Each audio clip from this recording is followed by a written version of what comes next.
Ngitabathe kulungelo olukhulu kangaka ngizibudisele kwebandla ngenihle igama lenkosi yethu Kristu. Amen. Amen. Amaxesha emkile bandla sinisile nale.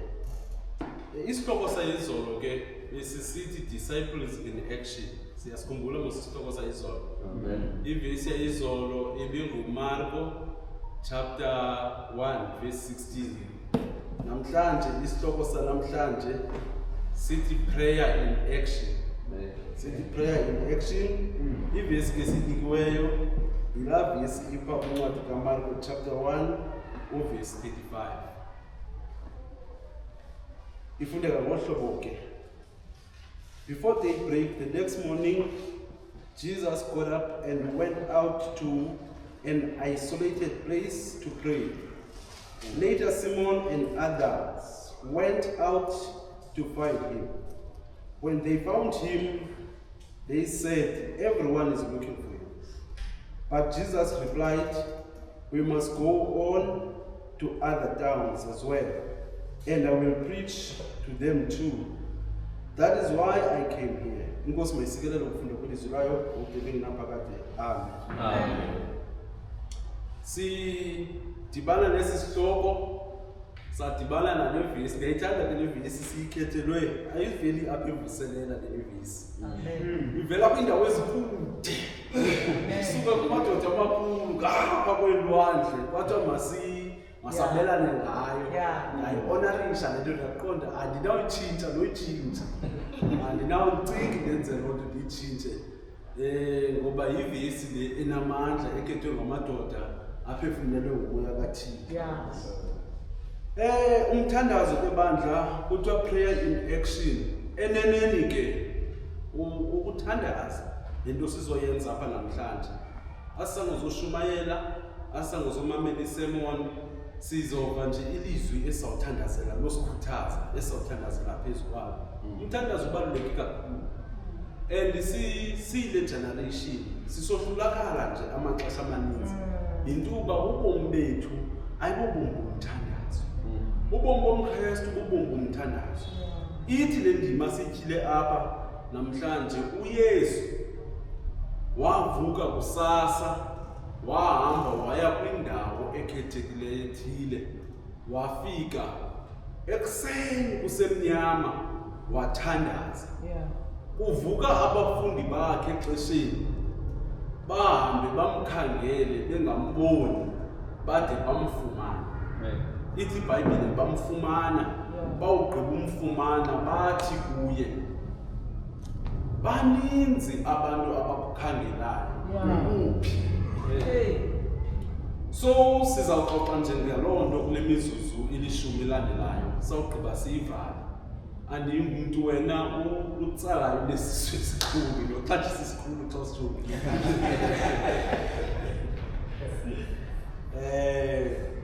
Ndingumuntu nje we-short sermons, ndiya straight kule ndawo kufuneka sincokole ngayo. Ndaziqhelisa loo nto ke bandla. Sidibana nale ndawo okokuqala isithi kwakusasa kungekenzeki into. uYesu is dedicating himself in prayer. Uyazi-isolate ebantwini, uyazisusa. uYesu imotive yakhe yokufuna isport sothandaza akaqhutywa i-crowd. The crowd is waiting for him. Ngezolo xa sijonga kakuhle kule ncwadi kaMarko phaya uverse 34 ukwehla ebesandophilisa umamazala kaPetros.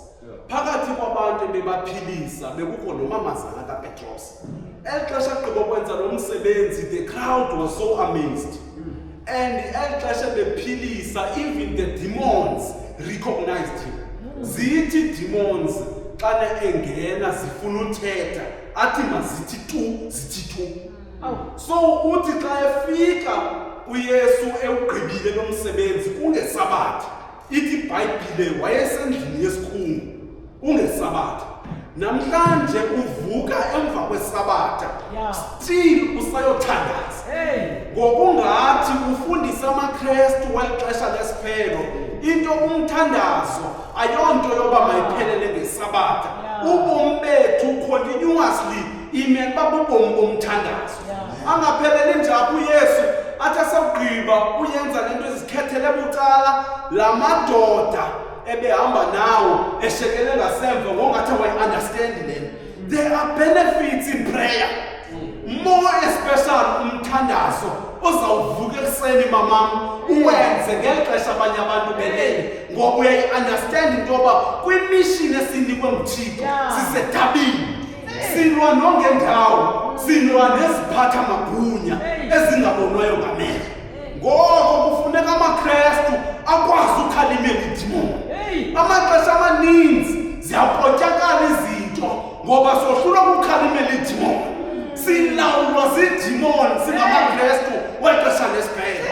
Asikwazi usikhalimela idimoni ngoba singamaKrestu angenapower. And the authority comes from prayer. It's not coming from the crowd that was looking for Jesus. Uyasi-isolate ke ngoku uYesu uphuma yokuhlala kule ndawo athi asawugqiba uthandaza. Mandixelele ngezi-benefits kule mizuzu imbalwana. uYesu ngeli xesha enza le nto wenza into ibike yenziwa nguYakobi. uYakobi uthe xa ezawuqubisana noTshaba ekuseni uzawudibana nobrother wakhe was-isolate, waremuva nezi-blessings ebesele zifumene into yoba unkosikazi wakhe mabukabadivayide kabini, wathi abanye bawubheka kwelitala wathi abanye bazawubheka kwelitala, wathi asawugqiba washiyeka yedwa inguye noThixo asidikile. Yafunda into ethi amanye amaxesha ukuze sikwazi ubambana noThixo, let us separate ourselves from other things. Sisabambelele kwezinye izinto nokuba sine-reputation okanye zinexesha elingakanani, maybe nayi-relationship but xa sifuna ubambana noThixo, let us be separated. Masahlukane neminye imicimbi khona ukuze xa sibambene noThixo sizawubuya sizifumene iintsikelelo zokuba besibambene noThixo. uJacob wabambana noThixo lajikilana lathi indoda ndindulule, wathi andiyukundulula ungekandisikeleli. Yakonfirm iBhayibhile into yoba kwathiwa ngaloo mini igama lakhe nguSirayeli, akusathiwa nguYakobi ngoba uqubisene noThixo ixesha lonke ebesebenza kwaLabhani, ebesoloko ehamba enabantu until wabamuva abantu kwispace sakhe. Izawumane isithi iBhayibhile hayi uyolo le ndoda ingafumanekiyo kwiimbutho zabaleki. So sidibana noYesu esenza kwalo mcimbi mnye ngoba uphethe umsebenzi kaThixo. Wathi asawugqiba la madoda xa wemkhangela mdala wam ka-excited xa ndiyifunda le ndawo ithi they were looking for Jesus. AmaKrestu akhangela uYesu ngoba wala uphila uYesu engekho until kufika uverse 37 ayitshintshe i-complexion yale verse uthi because abantu bayakufuna. Lonke lixesha sifunda uverse 36 sicinga uba la madoda afuna uYesu for their personal relationship with God. Until xa sifika kuverse 37 zii-demands zabantu ezizibenza into yoba mabafuna uYesu. So let us not seek God because we want to fulfill the expectations of the crowd.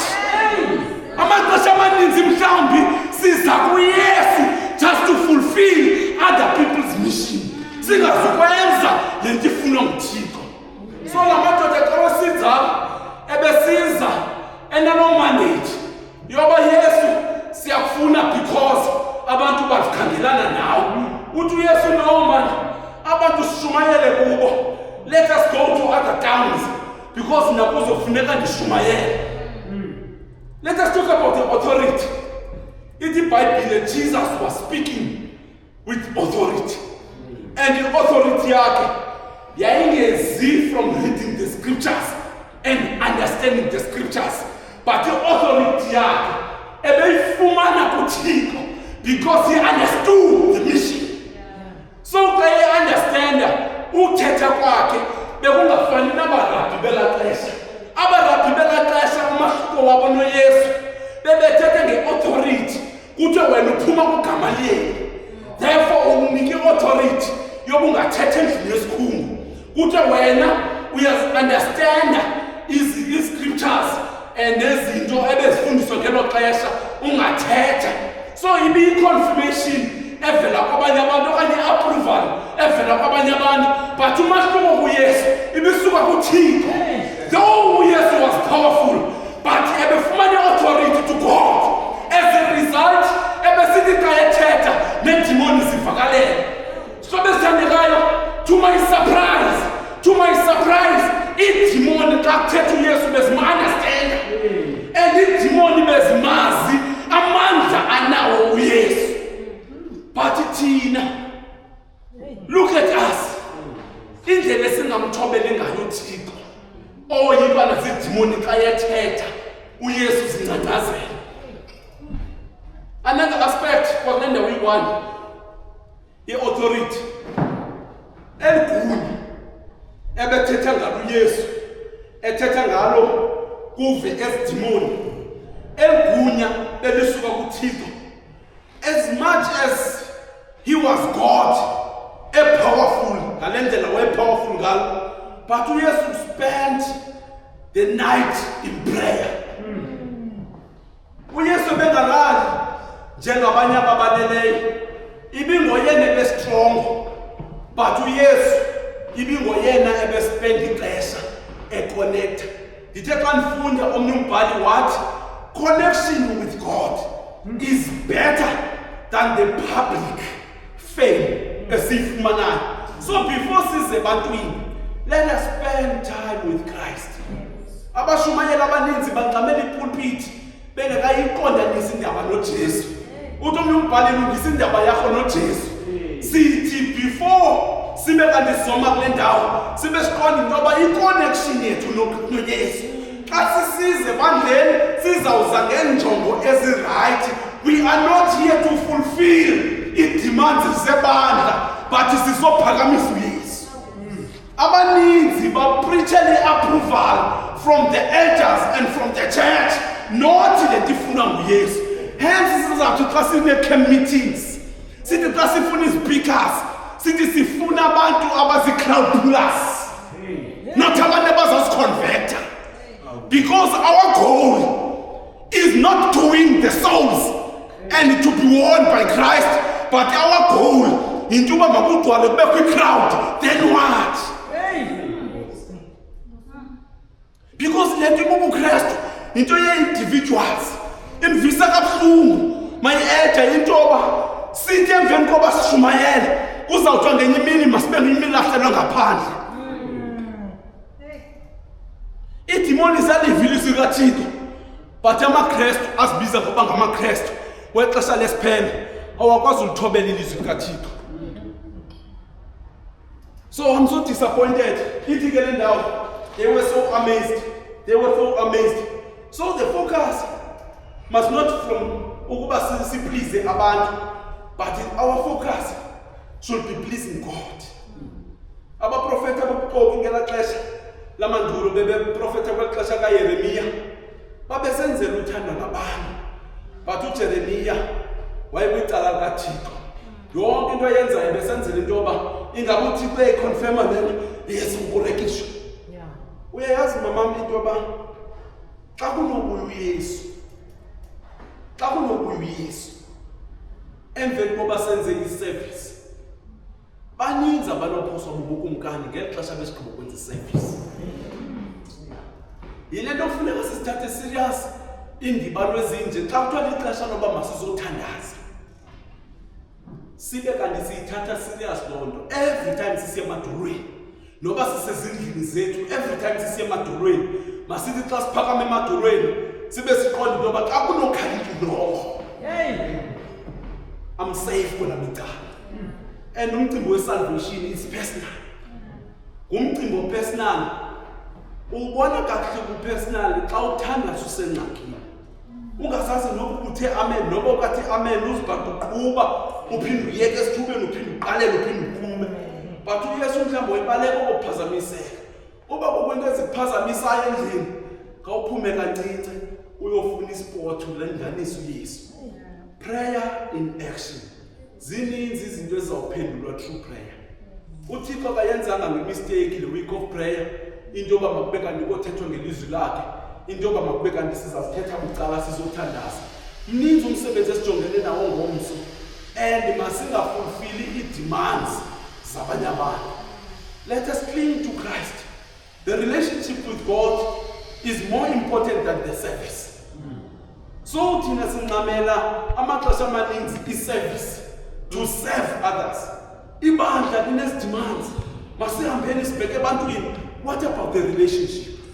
Let us first senze ubudlelwano kunye noYesu, and then sawuthi xa siphuma ke ngosisi ebantwini siphuma uYesu sesihamba naye siqinisekile into yoba sawuzuza. The sad part about this story eyesibili, eyokuqala into yoba abafundi bakhe babesiya kuYesu bengayi kuYesu for ukuba mabasindiswe, but babesiya kuYesu for uba besithi ufuna ngabanye abantu. Unumber 2 wale verse into yoba imali sithi iBhayibhile masimfune uYesu senokufumaneka.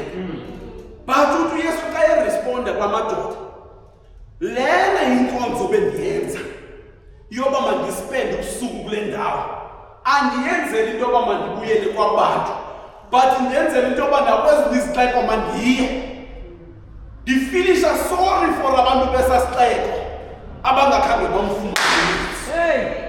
Abanye mhlawumbi bamlandela kuba ebekhuphe ii-demons, abanye bakhe bamlandela kuba wenze iilofu zezonka zabakwazi ukuthi abahluthe, abanye bebemlandela kuba befuna uvila izwi lakhe.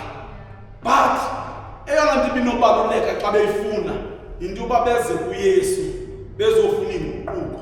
Sihlobo esithandekayo, before sigoduke sibheke emakhayeni, injongo yethu emasiyikhangele xa siza kuYesu, masingamkhangeli uYesu simkhangelele ukoneza abanye abantu, but masikhangele uYesu for ukuba makasindise thina kuqala. Okwesibili, enye indawo ebesiyifumene yindawo ethi masispende ixesha bucala njengoYesu. Spend your time in prayer. Ziyenzeka izinto. Ezinye ii-problems esizibhaqa singena kuzo yinto uba siyazila uba masispende ixesha emthandazweni. Spend time in prayer. Ixesha esiliwastayo lininzi koFacebook. Silandela zonke izinto zitrendayo. Yonke into ethethwayo sisoloko sikhona, sikomenta, but the time with God is more important than elixesha silispenda kwi-socials. Eyokugqibela indawo, sawube simfumene uYesu, masibe ne-purpose. Simfunela ntoni uYesu?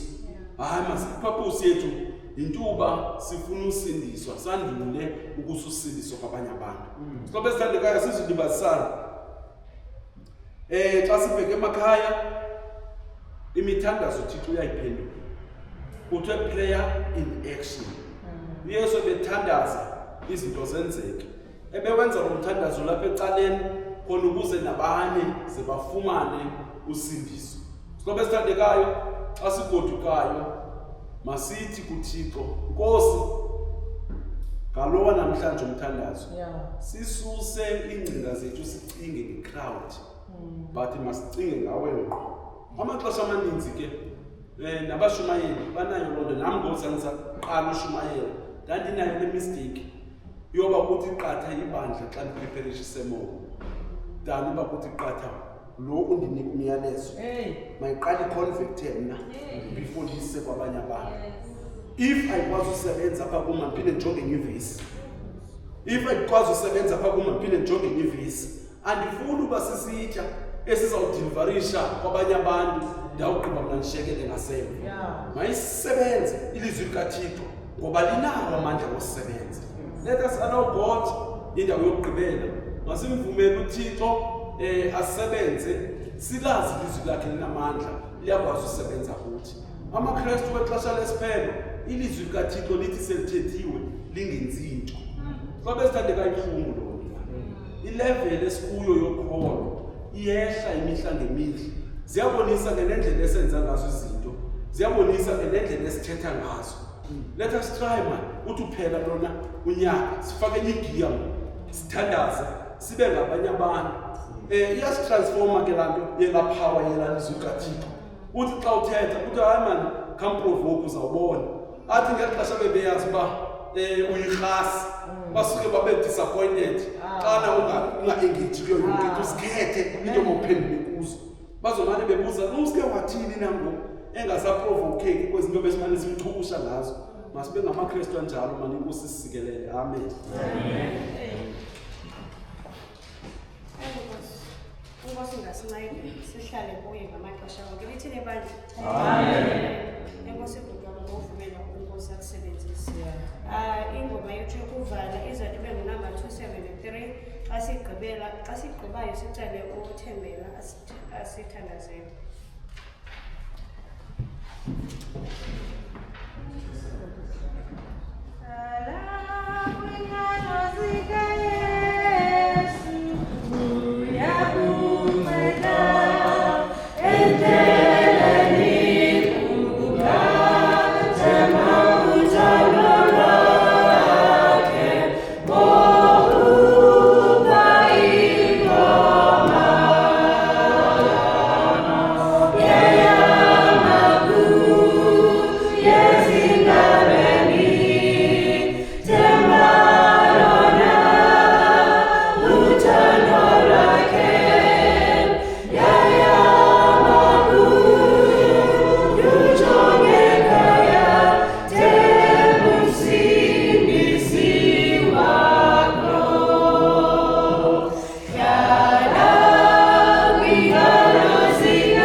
Usikhumbuza ke mthongolo baba sibe nexesha lomthandazo.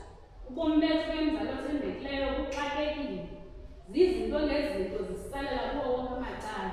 Asifumani ixesha lokuba nawe mthongolo, sinalo ixesha lokuhlala sithethe nawe ke mzali othembekileyo. Sikuvile ke mzali usibhaqile ngexesha ke mthongolo, sibe ingaba sikaxa sikhumayo emzalo othembekileyo kule ndawo sibe nalo utshintsho esinalo kusenzo sibe ngabantu uthi umshumayeli wakho sibe ngabantu ngamakrestu awamthandayo ke wezingcwele nangumntwana wakho emzalo othembekileyo ebethethwa kumsebenzi kanka unathi ngexesha lezingcwele msikelela kwemizengcwele kunye nefemeli yakhe emzalo uthi xa ubasikelela lesenzo ungasibali nathi ngesinibani kungana ke emzalo othembekileyo xa siphumayo usifihle kwindolo zendawo zonke sizicela ngokusibuyayo. Amen.